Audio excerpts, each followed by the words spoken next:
Join me as I dive deep into the controversial topic of the 72 Virgins promise in Islam and challenge myself to uncover the truth behind this belief. The concept of 72 virgins in Islam is one that has been shrouded in mystery and misconceptions for centuries. Originating from ancient Islamic texts, it has become a symbol of the ultimate reward for martyrs and the pious in the afterlife.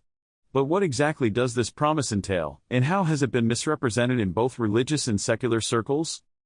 The 72 virgins concept has often been reduced to a simplistic and literal interpretation, perpetuating stereotypes and fueling misunderstandings about Islamic beliefs. In reality, this promise is rooted in a complex web of symbolism, spirituality, and historical context. Unfortunately, both Muslims and non-Muslims alike have contributed to its misrepresentation, often using it to justify or criticize Islamic ideology.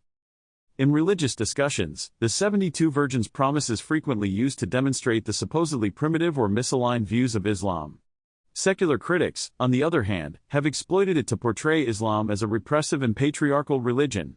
Meanwhile, some Muslim apologists have downplayed or distorted its significance to conform to modern sensibilities.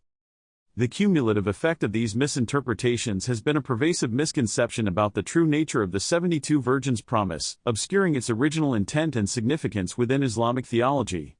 It's essential that we acknowledge and address these misrepresentations to uncover the underlying truth.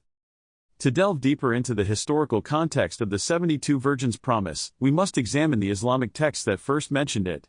The concept appears in several hadiths, or sayings of the Prophet Muhammad, and is closely tied to the notion of Jannah, or paradise.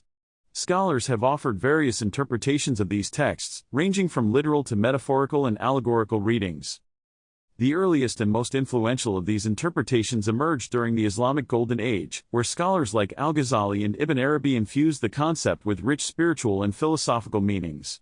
They saw the 72 virgins as a symbol of spiritual union, enlightenment, and proximity to God, rather than a literal carnal reward. Other scholars have approached the topic from a more historical perspective, contextualizing the promise within the socio-political landscape of 7th century Arabia. They argue that the concept was partly a response to the harsh realities of war and the sacrifice of soldiers, offering a comforting vision of paradise as a way to boost morale and motivation. As we venture deeper into the heart of the 72 virgins promise, we begin to uncover the profound spiritual insights it embodies. Beyond the literal interpretation lies a rich tapestry of symbolism, where the number 72 represents spiritual perfection, and the virgins embody the receptive and nurturing aspects of the divine feminine. The promise itself can be seen as an allegory for the soul's journey towards spiritual enlightenment, where the believer is purified and refined, ultimately attaining a state of union with the divine. This perspective not only elevates the concept beyond its narrow associations with carnality but also underscores its universality and relevance to all spiritual seekers. In conclusion, our exploration of the 72 virgins promise has revealed a nuanced and multifaceted concept that defies simplistic or literal interpretations.